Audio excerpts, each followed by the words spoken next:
Well, it's a pleasure to be here with Brian Robert Moore, who is a literary translator who's published and forthcoming translations from the Italian include A Silence Shirt by Lala Romano, Meeting in Positano by Goliardo Sapienza, and Michele Mari's You Bleeding Childhood, and then Verdigris, which is Michele Mari's second book in Brian's translation to come out in the States. And both the collection, the short story collection, and the novel, the Verdigris, were very well received, I would say, and rightfully so, in the United States and the UK. And so recently, one of the short stories in the short story collection was chosen for the O. Henry Prize, and so it's going to be published in the best short story collection of best short stories published in magazines in the United States. And it's really a pleasure to be talking to Brian, who is also the author of one of my favorite translator's notes ever, which is the one that comes at the end of Verdigris. And you don't need to read the whole book. You can just skip to the translator's note, and it's very enjoyable, even if you haven't read the whole novel.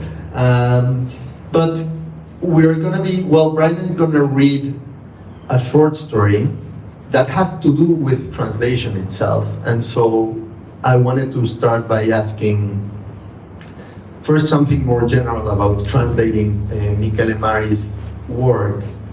And if you feel, I know that you have, when you were translating Verdigris, you used some of the knowledge that you took from doing the short story collection first. So I wanted to know how do you approach the task of translating an author beyond just one book? If you assume there's a continuity, if you take each book as a unity isolated from everything else, and then, I have a second part to this question, but maybe we can start from there. Thanks so much, Daniel. Thank you, Marianne, for inviting me.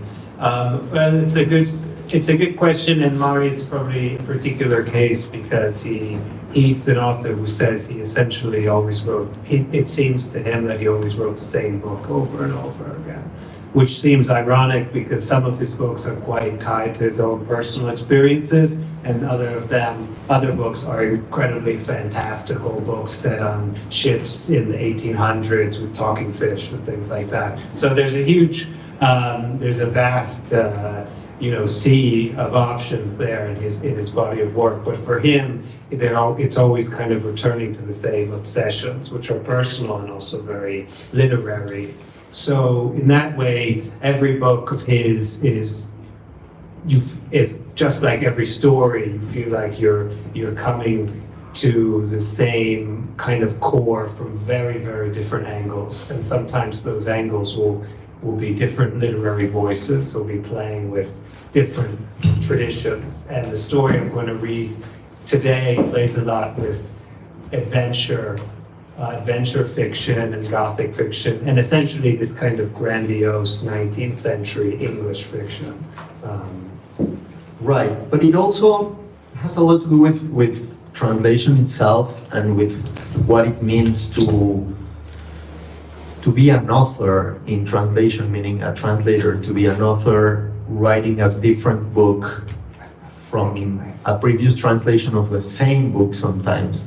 And so maybe before you read, it would be helpful to know, how did you approach the challenge of doing two different versions of a book that was originally, of at least a paragraph of a book that was originally written in English? Yeah. So in a way you had to retranslate Yeah. Stevenson I back think into... maybe I think to answer that, I should maybe read it. Okay, yeah, sure. yeah, Because sure. it'll make so much more sense. You're absolutely right. I yeah. think I'll stand, if that's okay. Can I switch this up?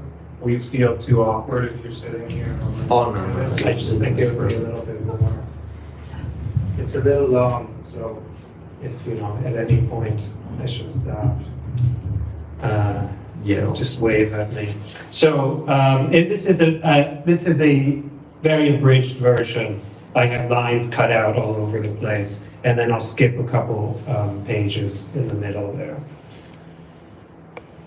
So this is the black arrow from You Bleeding Childhood. For an entire day in the library of my grandparents' house in the country, I had stalled over choosing a book. Running my eyes along those spines, I stumbled on titles that had obsessed me for as long as I could remember. Strange titles, titles that intimidated me and others that fascinated me. Titles upon titles that, taken all together, eluded me by forming into an impenetrable glutinous mass around which my soul could only circle indecisively. I dithered there as if my whole future depended on my choice. And when I did choose, it was more out of exhaustion than conviction.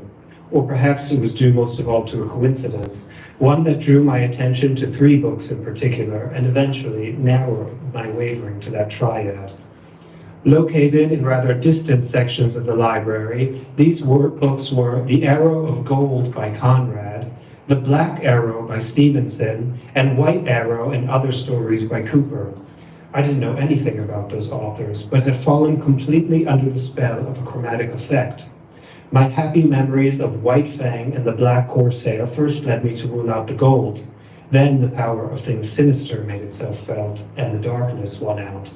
A few pages in, upon discovering that the book's subject was an episode in the war between the White Rose of York and the Red Rose of Lancaster, I feel quite satisfied at having pulled off 3 hues in one. My long and drawn-out choice had therefore fallen on The Black Arrow, which I read with immediate joy and an indecent degree of immersion. After finishing the book at the end of 3 days, in the moment of supreme vulnerability that always follows in the wake of believing in such fantasies, when from their splendor we are returned to the necessities of our life and have yet to find a replacement for the abundance of significance we've left behind, and in fact, it seems we will never find one, so quickly and so deeply did we enter into harmony with those daggers, with those crypts, with those spaceships. Well, right at that moment, my grandfather informed me that the following day, at 7 in the evening, my father would be arriving to stay with us for a few days. Now, to perceive the pathos in this story, it is essential to know that with the ogreish person of my father, I maintained a torturous relationship composed of paralyzing terrors and paralytic clumps of immense, albeit unexpressed affection, of ferocious antagonism and consequently of abominable trading in guilt. Seeing him show up in a good mood only increased this feeling, which rose to a level of devastation when shortly after he announced that he had brought me a little gift. A gift? In August? This fact, heartrending, unspeakable, undid me. As if that display of affection had rendered the ineffable character of my life all the worse. From across his bed, he handed me the gift. It was a book. Looking at it in my hands, I was dumbstruck. All at once, I sensed in advance the pain it would beget. It was, though seemingly impossible, it was Stevenson's The Black Arrow. The first complete thought I managed to formulate was that my great choice 4 days prior had actually been an awful choice. The worst choice of all possible choices. I imagined my father in front of a newsstand, wondering if I would like that book. And the thought of his loving ignorance, will he like it? Will it be his kind of book? Was pure agony. Of course I'd like it, more than you could ever have hoped, but I had ruined everything by having just read it. And then, having thanked him with feigned enthusiasm, having simulated an impatience to start reading, how could I ever find the courage to tell him the truth later? Now, this is several days later when young Mari has pretended still that he hasn't read this book already to hide the secret and not ruin the gift until his father has gone back to the city. Suddenly, and no doubt from a shrewdness sparked by desperation, I remembered that very simple and yet complex concept, a different edition. I rested both volumes on my bed, one next to the other, and examined them closely. I remembered that on the inside of the first book I had seen printed Milan, Modella, 1924. I opened the second book and found, in small, unassuming type, 1965, dell'Albero editions, Turin. And elsewhere on the page, without understanding what it meant, I read, edited by Alberto Mitone. What could I know about editing at 9 years old? And yet I sensed that this detail was not to be overlooked. If the two editions were truly different, they would be different in everything. I looked in the first book and found translation by Giuliola Olivero. Translation was a word that made me stop and think. Stevenson didn't have an Italian surname. Therefore, his novel must have been written in another language. Therefore, what I had read. Globes of joy flashed in my mind, because really all it took was a single different word in the two translations for the innermost substance of the books to be superimposable no more. Then I would be able to reread The Black Arrow as though it were a new story, and the cosmic crookedness causing me to suffer would thus be righted. I simultaneously opened each book to page 5, where both, discouraging coincidence, began the narrative. Now everything would be decided. On the left, I read In the Afternoon. On the right, On an Afternoon. I was safe. An afternoon is not the afternoon. It's like saying on a day, a particular day, whereas in the afternoon means the afternoon and not the morning, the afternoon and not the evening. My father's book was already shaping up to be the vaguer of the two. But then, right after, as though to compensate, the tables were turned. One late spring indicated one among many springs in the Middle Ages, whereas the springtime intended rather to exclude the other 3 seasons. In the first instance, the focus was one out of a great number of seasons. How long had the Middle Ages gone on for? Years and years and years, maybe centuries. In the second, it was one season out of 4. Over there, the time frame related to chronology. Over here, to weather. This discovery pleased me so much that moving my head in quick jerks from left to right and vice versa, I reiterated like a lunatic, chronology, weather, chronology, weather. Yes, they were already 2 different worlds. Furthermore, the spring on the left was late, an adjective that caused one's heart to ache, while on the right, more discursively, it was toward the end of the springtime. Irrespective of tone, this also meant that as far as Mrs. Olivero saw it, the story potentially began as early as late April or the beginning of May, whereas if I went by the other translator, I would have to move closer to the season's end, fast-forwarding to its final days in June. Here I suddenly doubted whether it was right to go on splitting hairs in the calendar, or if it would be better instead to search for something deeper, something that I might have brushed past without granting it the attention it merited. I retraced and reversed the latest bends in my thinking and understood that I needed to probe further into that heartache. I deduced that the adjective late, in evoking something belated or delayed, was an adjective of regret, and that toward the end, which suggested the reaching of a conclusion, was an expression of fullness. Hence, in the one case, with that first inflection descending through every branch in the story, it was a melancholy tale, and in the other, a tale of adventure. And insatiably insisting on this point, over there, pensive and inward-looking characters, even if, to be honest, that wasn't exactly how I remembered them. Over here, sprightly warriors. This contrast now did not spare even the physiognomy of the translators.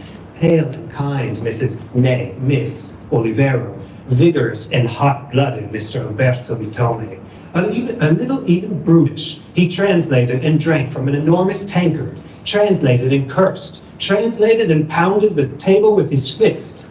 And yet the kind young lady then went on to use a word like fortress, undoubtedly harsher and more warlike than Mitone's castle.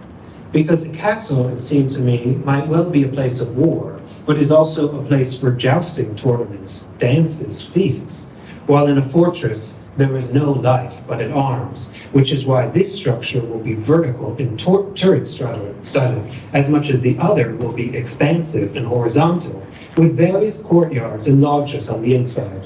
This one perched on a rocky and inaccessible peak, the other planted in a plain or on a hillock.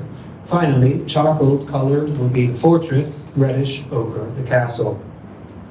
With confidence augmented from my success this far, I went on further. In the afternoon, one late spring, the bells upon the fortress of Moat House began ringing out at an unusual hour.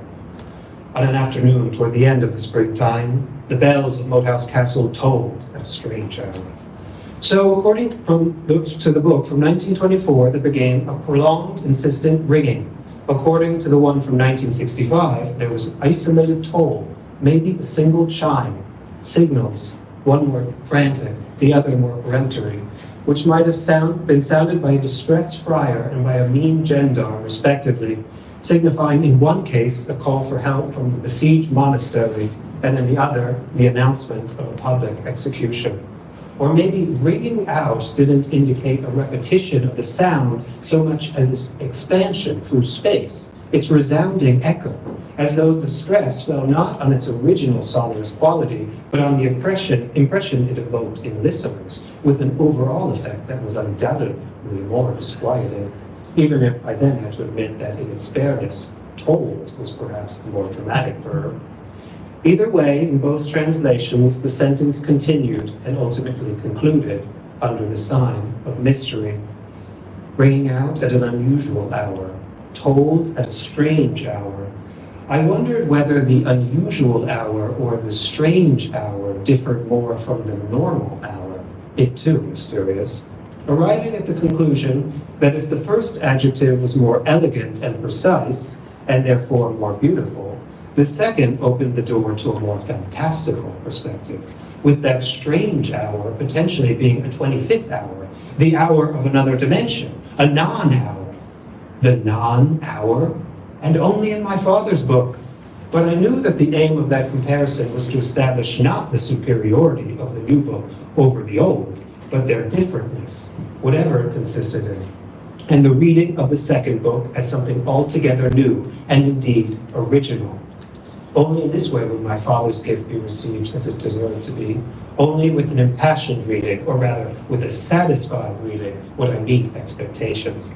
Just to be sure, I put in the effort of extending my comparison to the entirety of the first page. Then, without a shred of doubt left, I put the Michele edition back in the library and read only the De Laubero. I read as though for the first time, experiencing all the suspense of expecting an adjective but not knowing which, the surprise of bumping into a plumed adverb in the night, the comfort of spotting the heraldic quarters of a semicolon, the armor of italics, the livery of a conditional, and making my way through the novel, I felt that I was sending affectionate messages to my father, like that knight who at the end of every day of his journey sent an envoy to his king, and as the length of his journey grew by the day, so grew the number of envoys.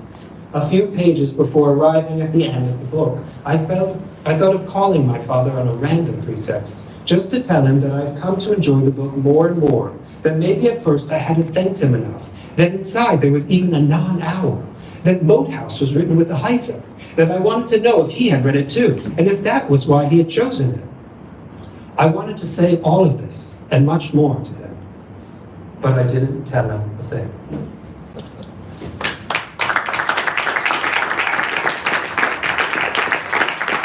So I chose the story because beyond the fact that St. George was also the patron saint of archers, and we have the Roar of the Roses, and it all centers around, most importantly, book gifting, the gifting of a book, which is another tradition for St. George, and ultimately is about translation.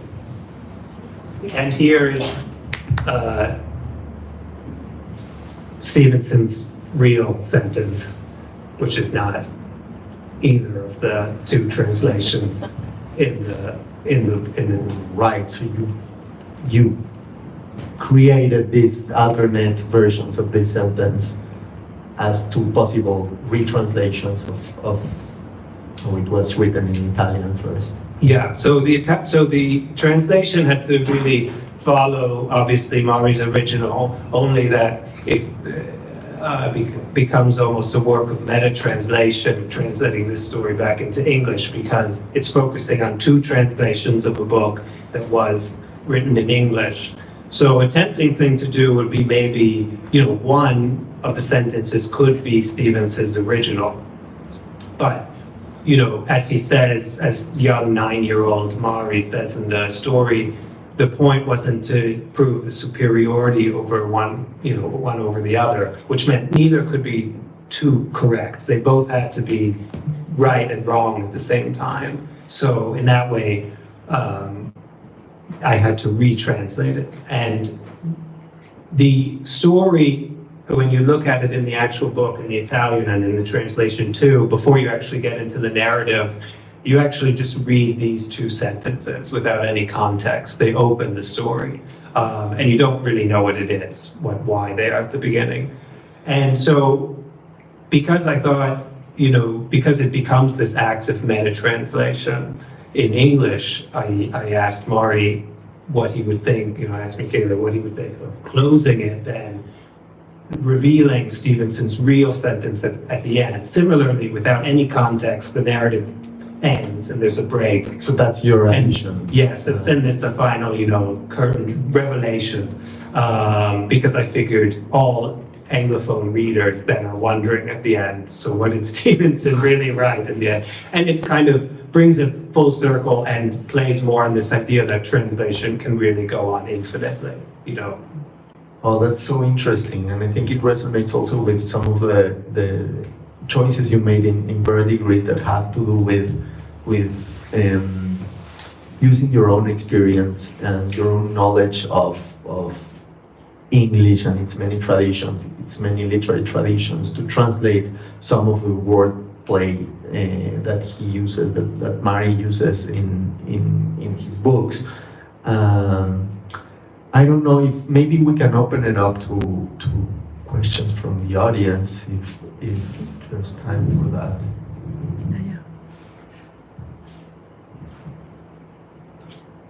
Any questions?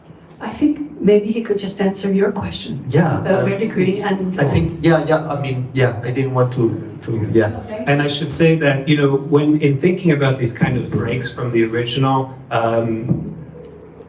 Christina's work, with your translator, she was also an influence, translators who do things like that, you were talking about things that she added, she was a good precedent. People like her, their work gave me the courage to say, write an email to Michele and say, what if we add this sentence at the end of your translation? But in terms of the question about Verdigris, well, just more generally, maybe what's the research process when it comes to using your own knowledge, not only of the original language of Italian, but also your knowledge of the target language, and the traditions that you drew from to. Sorry, I got a little sidetracked, but so it's because this story is a good example of the Black Arrow, where you have a very clear point of reference, which is this 19th century adventure fiction that young Mari was reading. And it's a good example of how his books get imbued with these other older texts, and many of them are Anglophone. So Gothic literature is a big element of that, in Verdigris in particular. And so reading older books in that vein was very important. And a very interesting part of this, of course, especially for today, is this character who speaks in dialect, which I know the Spanish edition just came out recently, and because it's a very distinct language to the standard Italian that the others speak, in the Spanish it uses some Catalan, and it's and it plays with Spanish in different ways. I mean, it mixes the two. And in English, I'm looking towards, say, older Gothic books. I was taking a lot of, vernacular from older Anglophone books, and then have me looking at a lot of Irish and Scottish Gothic novels.